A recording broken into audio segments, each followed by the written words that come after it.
So Rob, Worcester at home last weekend, a really strong showing against a top 3 side. You must have been pleased with that. Yeah, we thought we did really well and pushed them really hard. I think they were sort of quite complimentary of us after the game, which was nice, that we'd given them 2 good games this year, and I think we had a bit of a point to prove, having not showed that well against Ampthill the week before, and the boys had the bit between the teeth and really gave our fans something to be proud of, so we were really happy. And speaking of great performances, Powell marked his return with a hat-trick and a player of the match performance.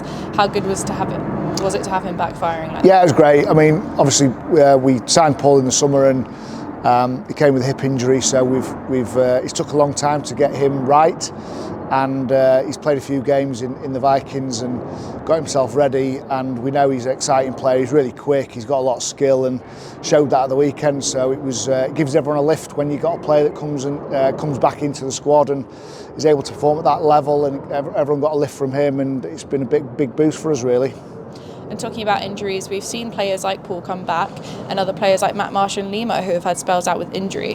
How important is it to have that squad depth navigating a tough champ season? Yeah, I mean, that's it's the Richmond model. We obviously run multiple teams and we have a bigger squad than most would do to play at professional level.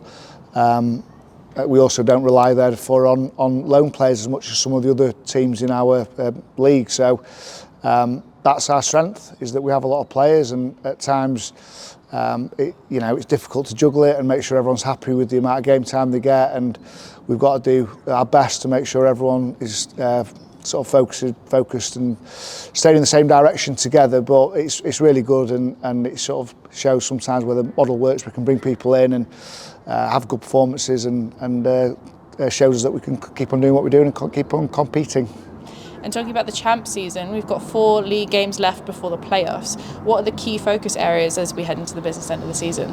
Yeah, we've just got to keep on performing. As I said before, we're disappointed with our 2 showings before the Worcester game, having had a really good block where we'd won 3 and drawn 1 and lost 1. And we've just got to get back to performing well every week. It's a really tough league, and if you're not on your money every week, then you're going to struggle, and this week will be the same. So Donny have been a bit up and down themselves, and we've got to really take the game to them and set the tone and the tempo and give it all we can, because if we do that, then we're going to be in the fight and give ourselves a chance of winning the game. And as a long trip up to Castle Park this weekend, what kind of challenge are Doncaster going to pose for us? I think they're strong on paper. They've got a really strong squad, and they haven't delivered what they would have liked to this season. They've got some really exciting backs. They're big. They're a strong physical pack. So we obviously can't underestimate them.